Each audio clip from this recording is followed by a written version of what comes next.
Good morning, everyone. Thanks for joining us for yet another month of the Schoodic Region Housing Forums. I'm Greg Paduke, Regional Planner at Hancock County Planning Commission, joined as always by Olivia Jolly, a fellow planner at HCPC.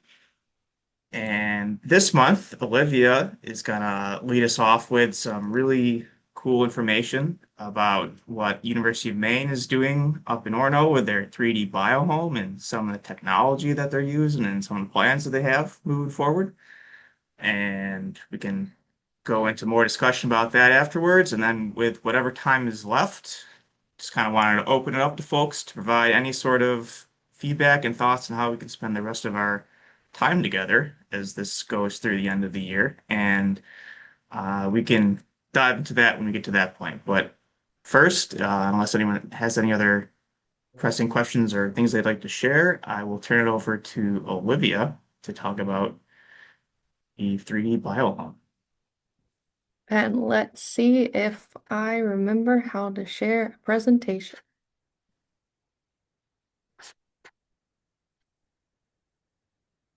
Looks pretty good. So we're in presenter mode. Thumbs up. Okay. Great. So this is a bit of a hot project that has some really cool things that are happening right now. But today we'll be talking about the Biohome 3D, which is a collaboration between the University of Maine, Advanced Structures and Composites Center, as well as the Oak Ridge National Laboratory in Tennessee, through a U.S. Department of Energy hub and spoke partnership that received funding to explore their collaboration. But Biohome 3D, geez, um, was first produced to drive awareness of the critical nationwide need for affordable housing and low-cost, carbon-neutral, locally sourced construction materials. This was in response to the state of Maine's shortfall of affordable housing units at the time of this project catalyzing. I think it was calling for 20,000 affordable housing units, as well as the critical shortage of skilled labor driving the need for construction, automation, and digitization. This also aligns with the U.S. Department of Energy's Advanced Building Construction Initiative, looking for more net zero carbon construction and providing an opportunity for bio-based materials, which is great for Maine with the abundance of forest resources. And so in 2022, UMaine unveiled the world's first 100% bio-based house. Um, and there had been 3D printed houses before, but the majority of those were out of concrete and had to be done on site, which was very limiting. So this was the first 3D printed house made entirely with bio-based materials, so wood fibers and bioresins. And so basically, that's them taking sawdust or other wood products, figuring out how to dry it and turn it into a functional unit of a much smaller size. So I won't get into all the talk of nanofibrils and thermoplastics, but basically turning what could have been a waste product into something that is exponentially stronger than sawdust. Um, and can actually be extruded through a 3D printer into a meaningful and usable product. And so their prototype was 600 square feet. This is a photo of it. It's based outside of the ASSC in UMaine. It has a full kitchen, bath, bedroom, living room setup, porch. It's also fully recyclable. So when it degrades, the future generations that it has been handed down to can turn it into wood chips, use it for whatever, without extra concerns about the end of life of this product, which is something we're seeing with a lot of products that are made out of plastic or natural products covered in some sort of hazardous chemical that can't be recycled. It's also highly insulated with 100% wood insulation and customizable R values. And based on the shape and size, there was nearly no construction waste because it's printed, but also instead of 3D printing where you have all of the base because it is a structure, that base is worked into it. They also, through innovation in the printing process, materials, and application, were able to make this up to building codes in Bangor, as well as following some national and international standards. And so this is a result of interest in additive manufacturing, so AM or 3D printing. Um, and the biohome was printed on the world's largest polymer printer, which is based at UMaine, the Ingersoll Masterprint 3X, which was installed in the lab in 2019. The print bed dimensions are 60 feet long, 22 feet wide, 10 foot high, and it now prints at 50, not 50, 500 pounds an hour. It used to be 25 pounds an hour, but through refining of the process, through printing this house and the work they've done since, they've upped it to 500 libs an hour, which can increase production. I tried to find an actual cost estimate of what this printer cost, and all sources just said millions. Um, it also has an integrated machine head for subtractive manufacturing, so it can do cutting, surface finishing, anything that takes away from the structure it prints. Um, and yeah, other commercial 3D printed homes have traditionally used concrete, which you can only print the walls, and they have to be printed on top of the cast concrete foundation. You can't move um, any modules or everything has to be done on site, and you also have to build the roof and other aspects of the structure. And then numbers and statistics. So the Biohome 3D was printed in 4 modules, moved to site and assembled in half a day. They had electricity running within 2 hours, and only one electrician was needed, which is great knowing our electrician shortage in the state of Maine. Um, Building accounts for nearly 40% of global carbon emissions. Environment program, and each 600 square foot unit sequesters 46 tons of CO2. So I believe it's um, there were 2 different kinds of carbon sequestering that they mentioned. And then Maine sawmills alone produce nearly 1 million tons of wood residuals each year that used to go to pulp and paper mills. And each 600 square foot unit requires about 10 tons of wood residuals for creation. So theoretically, if all of that wood residual went to making these units, 100,000 units could be produced each year using just sawmill residuals.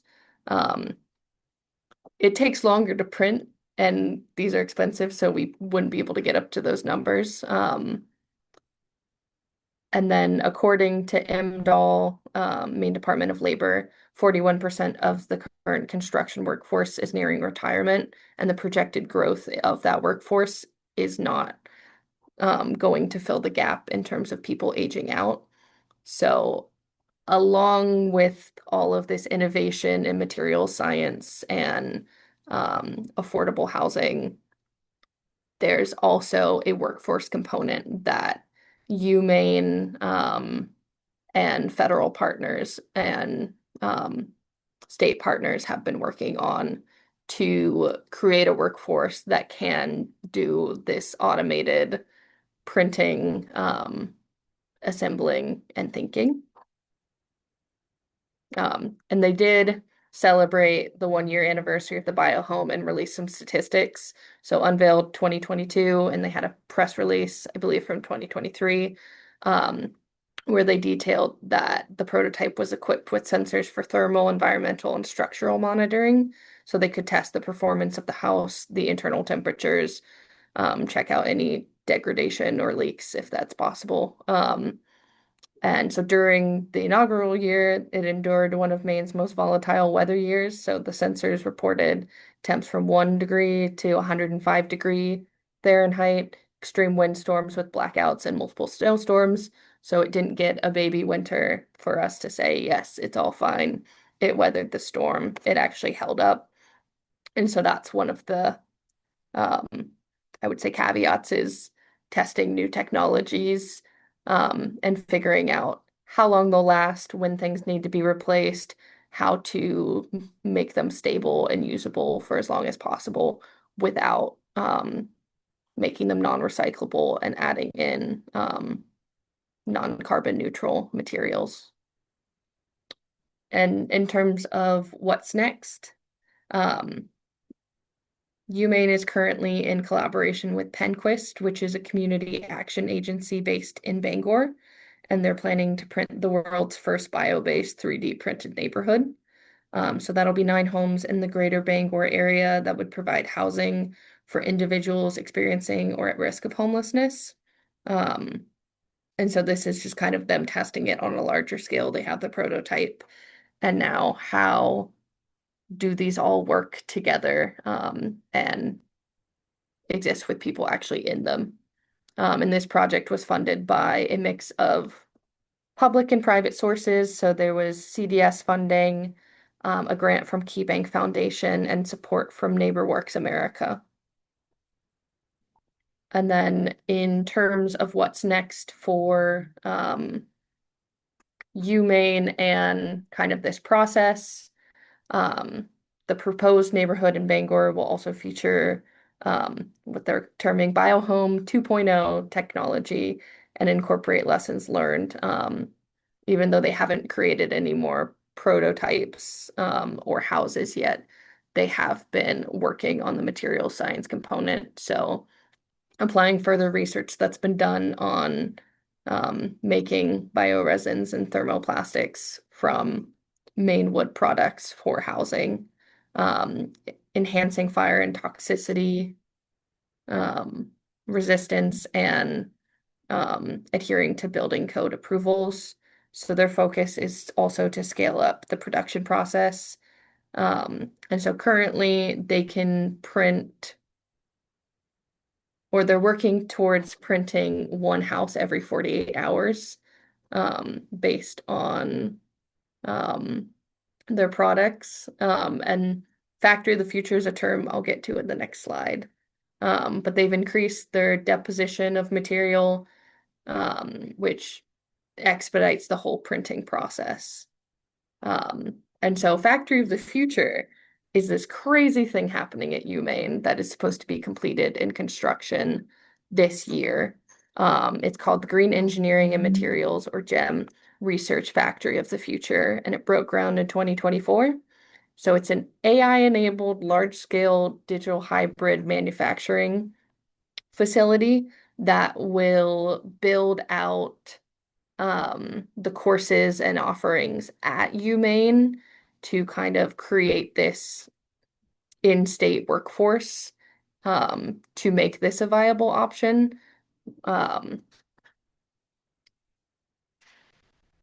and then they've also received funding. 25 million has been secured. But as you can see, um, some of that other federal funding since the time of that press release has been secured, that extra 40 million to construct this. So we'll keep y'all posted on what's going on there. And then just highlighting the partners involved. So this all started in 2016, when Collins and King requested the U.S. Department of Commerce and Economic Development assessment team. This was when a bunch of paper mills were closing down. And so they saw that there was going to be a lack of economic opportunity, byproducts in the forest economy, and wanted to create jobs and economic opportunities. So this, it's called a EDAT. This US EDAT came and toured Maine and visited specific sites, and folks from Oak Ridge National Laboratory in Tennessee were a part of that. And that's when this partnership began. They applied through the Hub and Spoke program and got funding through the U.S. Department of Energy. and used um, the manufacturing and material science knowledge from Oak Ridge and the Maine forestry knowledge and material science research to complement each other. And other partners included the Maine Technology Institute. They provided design support for the home. Maine Housing developed and reviewed specifications for BioHome 3D in alignment with low-income housing standards, um, which is great because if you're getting a housing voucher for Section 8 housing, it does have to apply to a house that fits those standards. And there has been a great lack of that housing. Um, RBRC Architects and Engineers was also involved. They're based in Bangor, and folks from the U.S. Department of Energy Advanced Materials and Manufacturing Office provided expertise. Um, and so this is just some more information on the UMaine Advanced Structures and Composite Center, um, in case that is interesting to folks looking at the slides later. But I'm just gonna stop sharing and then pull up a quick video, which thankfully there is no sound needed. Um, but just kind of showing the inside of the house, and the unveiling. So I believe I am good. And so these are just some clips from their media package, and you can see a module of the house being printed. And so you need folks who are trained to code and program and handle this machinery and know what an error code means and watch the process and make sure nothing goes horribly wrong. Um, but this is housed at UMaine and is the world's largest like 3D printer, which is insane. Um, and so that's one of the modules. And then this is the unveiling. Mills and Collins were there. I thought this was important because it kind of shows folks for scale. Um, and of course, they dressed it up and did some staging like real estate. But folks can actually schedule tours of this building. So if that's something folks are interested in, we could definitely look into it. But that's the kitchen, living room space. Um,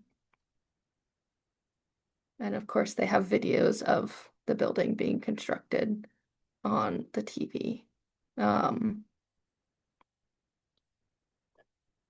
and then that's showing the printing layers.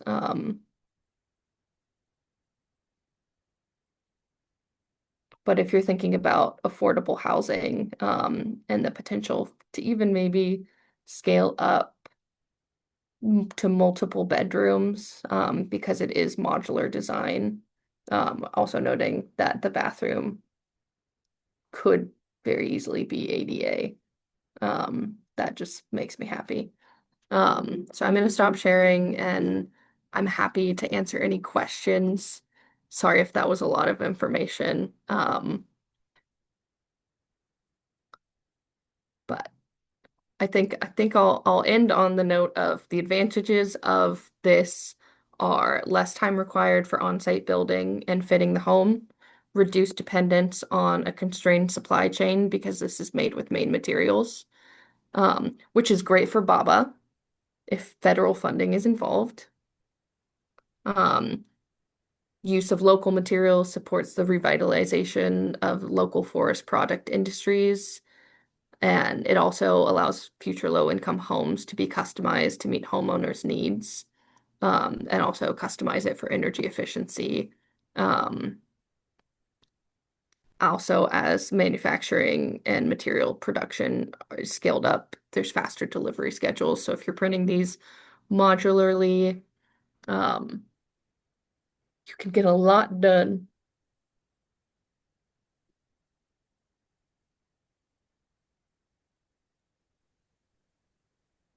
Olivia, Yep. sorry if I missed it. So with this, as they've refined this, what is the estimated cost per unit for printing?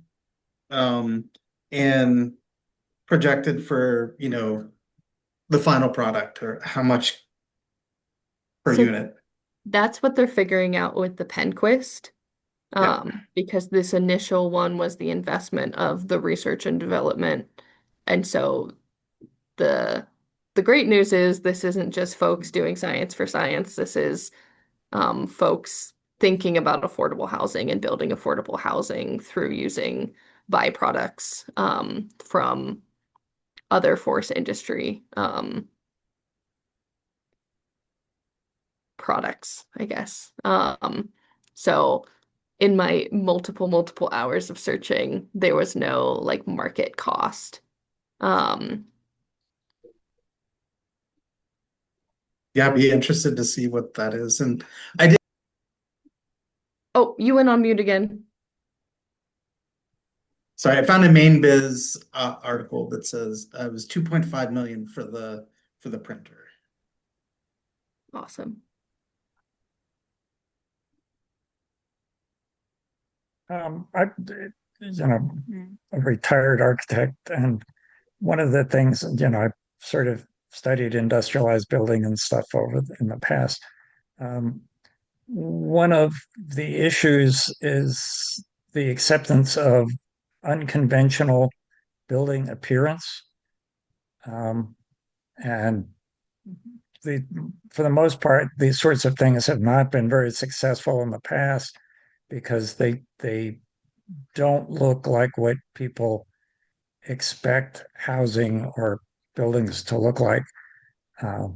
And starting with affordable housing or housing for unhoused folks, you're putting folks in buildings that don't have general acceptance, and in a sense, it's a form of marginalization.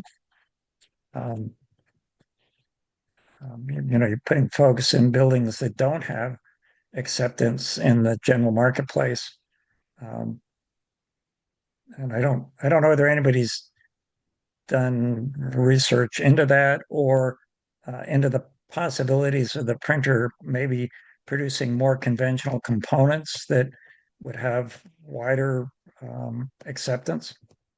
Yeah. So this first model, I think they were focused really on energy efficiency and making something that had the least amount of construction waste. But they do note in their comments towards making sure that it is an affordable option that through their modeling to allow folks to make their own aesthetic preferences. Um, and so definitely would be more aesthetic construction waste for different aesthetics. But I think this was just the prototype, but that is a consideration that should be and not Are we putting a bunch in the same place all at once. are we did I miss a part that said that these are only going to be made available as low income housing? No. So I don't, yeah, I have to disagree with Tom on that because I think that it's just a new style of home, much like various different styles throughout. I mean, we see chalet homes now more than we saw them, 40 years ago. And I can see this as an opportunity for communities that need workforce housing, for people who own an abundance of land in an area where there is tourism. I think of it at Schoodic Institute, it would be really cool to have a couple of those for people who are here for meetings and events. So I think that a lot of it has to do with the marketing and the public relations that goes along with that. I think that if we're thinking of this only as low income housing, then that could be, marginalization. But I think that we need to just get ahead of that. I think they're cool. I think they're funky looking. I think they're efficient. I mean, the inside is really clever. I can see people using those for, little cabins on ponds and things. My brain immediately definitely went to ADUs, and part of it in terms of the affordable cost, making ADUs more of an option for folks who might not have the income to build a more expensive per square foot but smaller dwelling on their property. And so there is an interesting component with this where there's an aspect of machine learning and potential AI applications with the designing and programming of the machine to actually print. And so with this one design, they could probably replicate it easy. But there might be a need for it's just interesting the crossover with AI potential and the ability to make very customized, very user-specific things using AI's potential, but then you also have to deal with AI being a part of the conversation and a part of the process. Do we have an idea of when these will be widely available? Seems like with such an expensive machine, there would be some sort of urgency to start producing these in a, speedy and efficient way. I didn't see anything, and I'm hoping that through the lessons learned and when the Penquist opportunity comes to fruition, that they'll have more information. I think with the factory of the future, when that construction is finished and that building is operational, they will be able to actually produce these at that rate of 48, one per every 48 hours, which of course the machine's probably going to take a break and you got to get that moved out of there before you can print the next one. So it's something to keep our eyes out for, and there's also potential applications in the Schoodic area in terms of, hey, this is getting a lot of attention. Are there areas or organizations or spaces that could benefit from this? And how can Hancock County or the Schoodic region be involved in work that's going on in Bangor? It's not that far away. So Olivia, there was you said they're trying to partner with Penquist as like a larger demonstration project. Is that Yeah. correct? So they're partnering with Penquist as a larger demonstration to show potential neighborhood applications, and that's in Bangor. So I don't think that they're necessarily expecting every space to want a neighborhood composed of all 3D printed homes. But it'll be interesting to see whether they all have the same shape and design, whether they do explore some variety or some more like traditional New England looking houses. So I'm guessing that part of the holdup is that they're waiting to get external funding, primarily from the federal government, to do this at any kind of scale.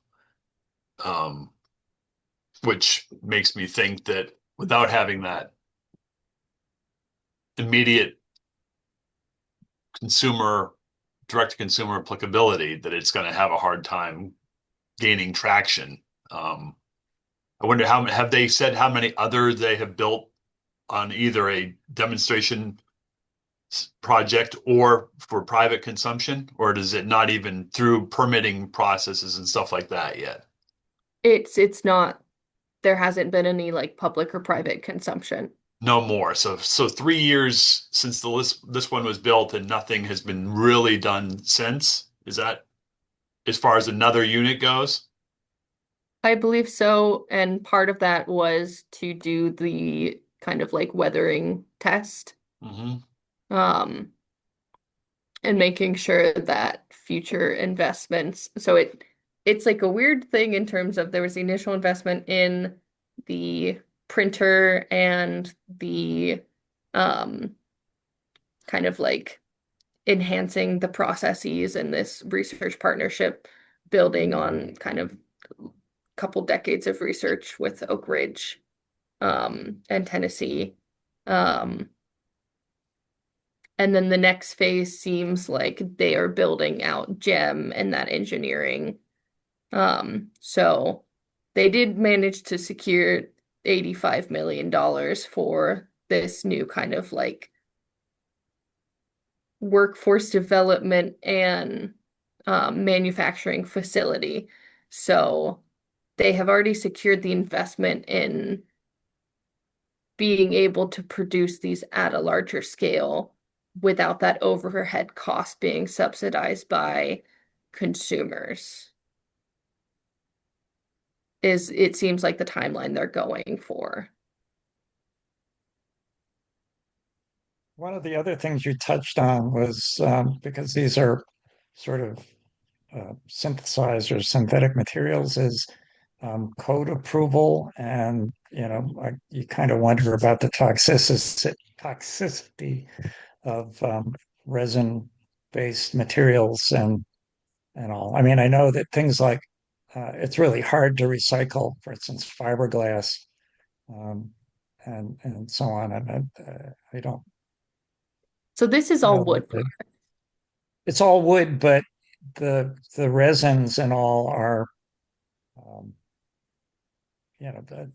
any of the resins I've known of are fairly toxic when burned, for instance. Um, So this is bioresin.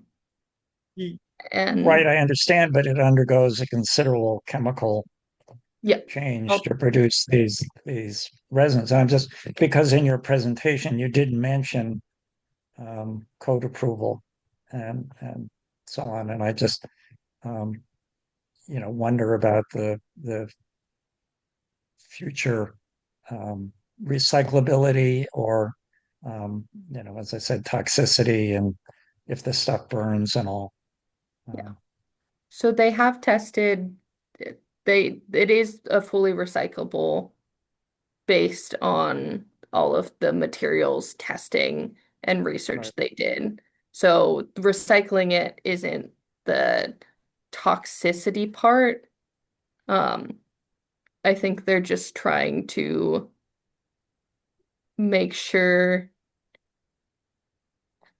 they're trying to like dot their I's and cross their T's to make sure any like novel materials being put into a home, especially a home that is potentially more accessible to folks with lower income, is not also toxic in some way, which I really appreciate. Um,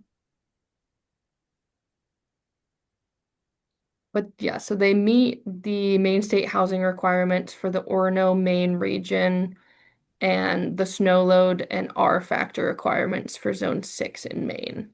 Um, so they have been working and making sure that this isn't just, hey, we printed a house and now it's gonna like fall if it gets too much snow on it. To make sure that it's applicable, or actually usable and legally permitted, in Bangor for its first. It's also designed in accordance with ASCE 7 loading and meets design requirements of the International Code Council code.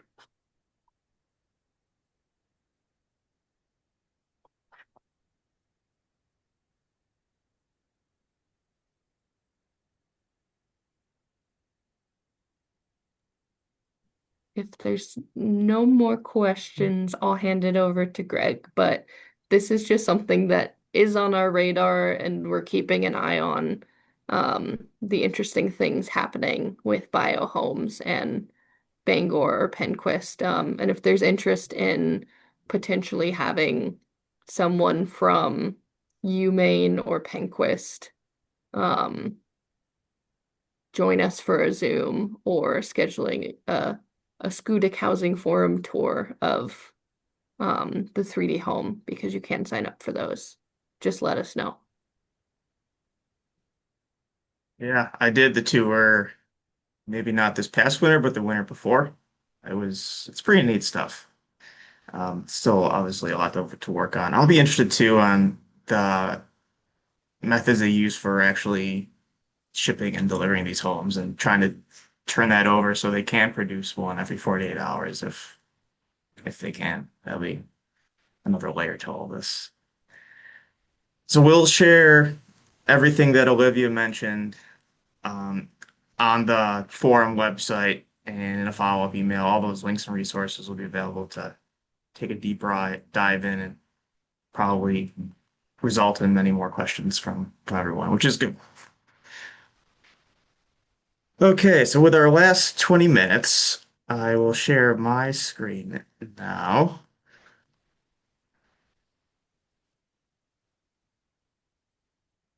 We're good? See this? Okay. Believe it or not, we have done this for 10 months now. This is our 10th month of forums, which is exciting. And through the Schoodic Opportunity Grant, we've got until the end of the year to keep these running, at least being funded through this grant opportunity. And so we want to take just a little bit of time to ask for thoughts and opinions and feedback on how we should spend the next 6 or so months together with these forums and what you'd like to hear and even types of conversations to have. When you want to do more in-person things, we can talk it out. So this spreadsheet here, just a quick overview on the left column, all the topics we covered so far. The middle column are topics that were previously suggested and sent to me when I initially asked folks what they wanted to hear about. Still a handful that we have not addressed yet, and we can if folks are interested. And then on the right are some other ideas that Olivia and I have talked about based on conversations we've had with all of you and other folks in the county and some thoughts from our brains. So I'll just open it up generally first to get any sort of thoughts, opinions, and feedback that you all have, and then maybe we can get more into specifics. So what would you like to hear from, or what would you like to talk about for the next 6 or so months?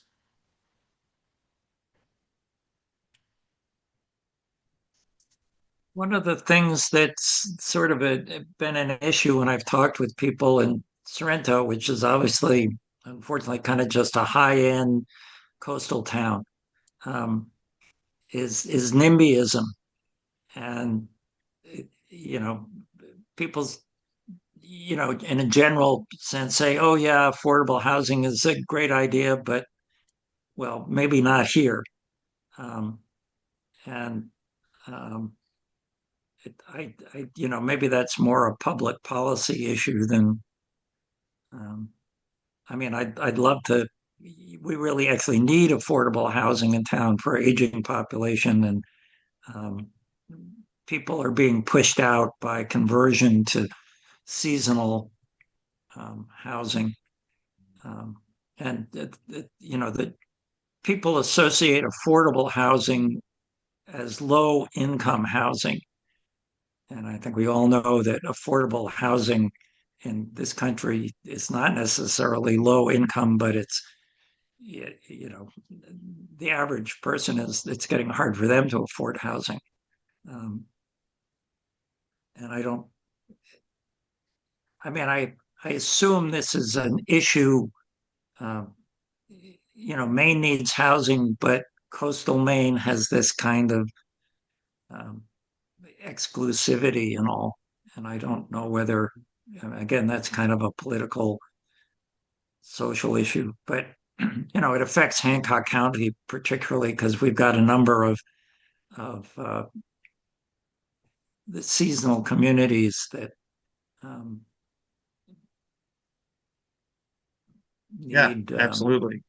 I think there's an opportunity to have that conversation about what folks have heard as far as NIMBYism and maybe ways that the conversation can be framed differently when people have those thoughts or when we have public conversations or engage in forums such as this and how we can address NIMBYism. I think, yeah, there's an opportunity to dive a little deeper there.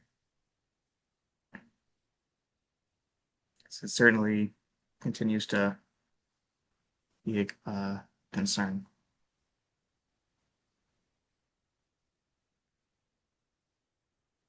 I continue to have the question about the formation of a future housing trust that expands to the Schoodic region and or is dedicated to the Schoodic region. And I know we've had, Peter Bucksbaum and some other folks like Pamela from Housing Trust, but I think further discussion about the prospects. I know that there's some I'm trying to remember her name from Kennebec Land Trust. She just spoke down at the Washington County Housing Forum and is very interested in mentoring and providing some guidance. So just wondering if there's an opportunity there to have another conversation about potentially having a housing trust that could provide the covenants that may be needed if that's for workforce housing. Yeah, I was at that housing summit. Larissa Thomas. Uh, she is a perfect combination of intelligent and feisty, I think, and she's been uh, definitely has a lot of thoughts and is a leader in kind of in this and how to make it happen and ways to make it happen.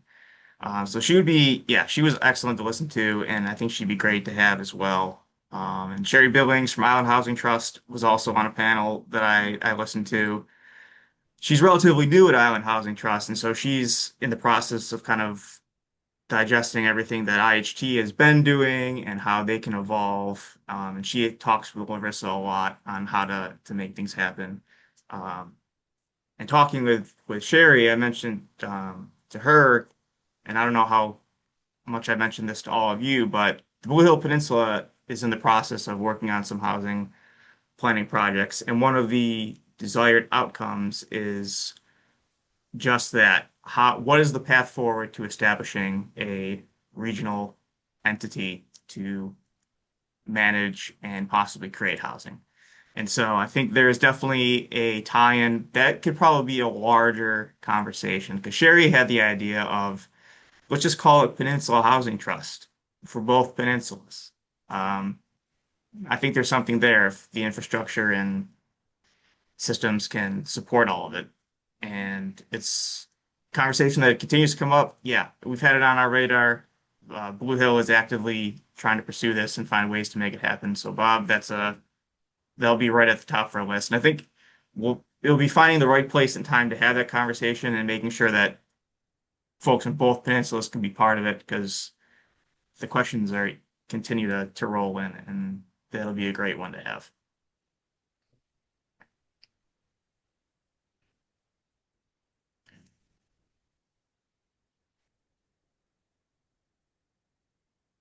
Anything else? Any other topics? Any other speakers? Any other ways to do these forums that would make for better conversation or better information sharing? Any other ideas? Or are we just absolutely perfect in what we're doing? It's probably not the case. I would throw out one other suggestion I was thinking of, which is once they're WSP's done with the project for both Goldsboro and Sullivan to have sort of a reporting out of that or of those two assessments. Yep. Perhaps. I don't know what your thoughts, Josh, for that of having that as a topic for people to see that. Yeah, what when they are they come up supposed to with. finish that? Like September or of the assessment? Can't remember now. It's in the Yeah, fall sometime, I so think it hopefully is. there is. Yeah. Yeah, that would be good concrete information to build off of, I'm sure. Yeah, I like that idea a lot. Um, and we also had Olivia and I the idea of someone from Community Scale, the consultant working on the projects in Blue Hill, to come in and talk about the types of projects and work that they're doing and how the Schoodic area can also be part of some of that or replicate some of that in the future. But yeah, I think it would be great to have someone from WSP come in and untangle all the work that they've done on these parcels and get into a conversation of next steps, potentially. Now these parcels are hopefully fine-tuned and ready to have housing on, we can talk about where we go from here. And for those of you that are wondering, WSP is the consultant that uh, towns of Gouldsboro and Sullivan have contracted with to do these parcel assessments. To back up a little bit, the town have identified these two parcels as potential future sites for housing, and so as part of this grant, funding was allocated to do some parcel feasibility studies on each of these parcels, assessing water quality and soil quality and things of that nature to determine whether each parcel is actually feasible for development. And then if that's the case, the second phase would involve doing some analysis of the parcel to decide where is the best location for this housing to take place, what's the type of density and type of housing that would be most suitable here, and then a public engagement component as well with residents to get their thoughts and include them in this process. And so that is currently ongoing. WSP is actually currently this past week and this week doing some on-the-ground site analysis and water testing and digging boring locations on the parcel in Sullivan to get a better idea of the conditions on that parcel. And so I think that's a great plan to have an update at some point. One was in Sullivan, and where was the other? Gouldsboro. Can And that you say parcel in where that is? Gouldsboro is a partnership between Maine Coast Heritage Trust, a parcel that they had in their hands, and they've set aside to conserve a portion of it. And Bob can speak more to this. And then they decided that it'd be a great location for some affordable housing, and so they've sort of set aside some acreage to build housing on in the future. And part of this process will be identifying what part of that parcel is best for housing and maybe what types of housing should go there and of that nature. How Megan, it's large about a is- mile up. It's about a mile up West Bay Road from the town office on the right-hand side, to the water side. Okay. All right. Close to where the Cool. power lines come out from Korea. So just Alright. about there on West Bay Road. And how large is it? It's a little over 100 acres is the entire Wow. parcel. And looking at um, roughly 30-ish acres potentially for the area that'd be focused on future housing. Cool. Josh, the new condos or apartments or whatever on Route 1 in Goldsboro, is that's just a privately 100% Oh, private gotcha. market rate. Yep. and how many apartments are in there, do you know? I think there are 10 total. Give a sense what market rate will be for those or any indication of what the rent will just be to be determined. I'm guessing in this area, probably at least, 1,800. But I have not heard a figure on it, but I mentioned before, I think maybe just in an email, though I don't know about that building in Winter Harbor. There's an apartment building on the corner in Winter Harbor between the library and the bank or beside the library, that's privately owned, but it's been sitting there for so long. Like, I just had this fantasy that somehow we could get a group together I don't know how anything like that works, but they used to be gorgeous apartments. Larry Smith maintained them, and they had hardwood floors and, nice big baseboards. And it seems like a few years ago, he put new windows in and new siding on it, and then it just sat again for years. Yeah, the person who owned it and started the renovations kind of didn't have enough funding to continue and is kind of at a standstill. So how does a community, if one does, go about approaching, is there can like co-ops be established, or how does that sort of thing work to pool money to approach a seller? And or is that's nothing that as a community we would do? It would just be a private endeavor. That's There are also something, different, if we had a land, if we started a housing trust like we've been discussing, that would be a perfect opportunity for something like that. Right. yeah, like the Cranberry Isles Realty Trust, they have a program where they raise money and help people with down payments, but that's something that a realty trust could raise money to help people with forgivable loans if they maintain an affordability covenant for a couple years or however much. To The thing I'd heard when he was doing the renovations is that he wanted it to be Airbnbs, and I think that that's, that's something that I want to avoid. I'm running for the planning board in Winter Harbor right now, but there's just a lot of talk about things like that. I've heard some chatter about a housing development in Winter Harbor. I think they've started talking to the town office about that. I don't know if you're all familiar with that, but um, that will be interesting and is a little concerning because I think it's at what I heard for the proposal was that it would be at different levels, like, more high-end homes and then like 3 different levels of homes. Hmm. Yeah, I think, Anyone else heard anything about that? yeah, I talked with Sarah a little bit, town manager in Winter Harbor, and it was all kind of preliminary plans at that point. But the plan was, I think the first phase was going to be the more conventional priced homes, and then using some of the revenue from that to help fund the next phases. So a second phase would be more or less, affordable homes for AMI that's, less than market rate. And then I think another phase would be affordable rental units. And so I know they're just starting to talk about and do some preliminary work on the first phase there. But um, if it can all come to fruition, that leaves options or it makes options and hopefully allows for some movement, as far new folks to the area or within the area to some incomes that are more affordable.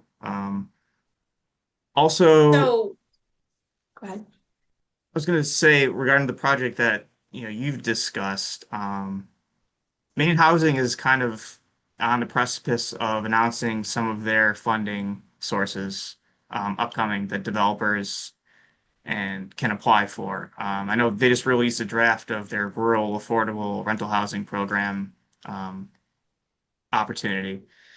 And so I think would be great, and I plan on doing this at some point, is trying to reach out to developers or folks that maybe they're local, maybe they're from other parts of the state, but they want to create and build some housing, just making them aware of A, possible funding sources that are out there through Maine Housing or otherwise, and B, just opportunities for development, or in this case, adaptive reuse or something like that. Um, any way to put those two, connections together and say like, oh, you want to build? Oh, we have an opportunity. Maybe there's a conversation that can be had. Right. Regarding the establishment of a housing trust in the Schoodic region, and I apologize if I've missed conversations around this, but and I'm not a super patient person, but it seems like so many of these things take so long, and it kind of goes back to the comment about the home at Maine. It's been there 3 years, and we're waiting on this and waiting on this, and is there any way to expedite that? Like, what is the next step in that? What are the plans underway for a housing trust here? Are we getting, pushback from the towns, or is there an update? Is it just the beginning of a conversation? Yeah, they're all conversation at this point. I think maybe the SALT meetings that Olivia helps run could be a good place for a more in-depth conversation. And to your point, Larissa, who is the director at the Neighborhood Housing Trust that Bob mentioned, one thing that she stressed at this housing summit was you just got to start. You just got to do something to push the effort forward. and then go from there. And so I think it's really making a concentrated effort and finding out what needs to be done, what the steps are, and then just starting from step one and getting the ball rolling. But right now, it's more or less the conversation phase. I think some larger conversations need to be had, and then taking action from there. That's where things generally stand. But the more we talk about it, the more we can get in rooms, the quicker reality can happen.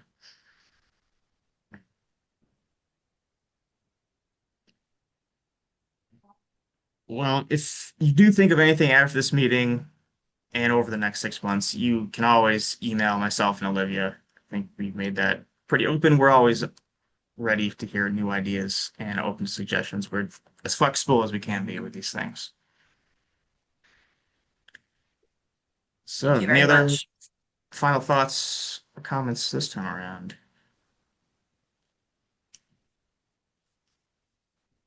I guess at some point, I don't know if there'll be a summary of the Washington County Housing Forum. I'd be interested to, and I know Jacob Van de Sandy from MCHC was there, so I can also debrief from him, but I'd be curious to see how those conversations are going.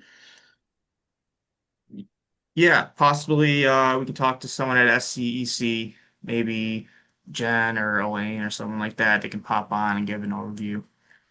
And I was on a panel with him at the SCEC Economic Summit. Actually, we did a panel discussion on housing, so be interested in getting his thoughts as well.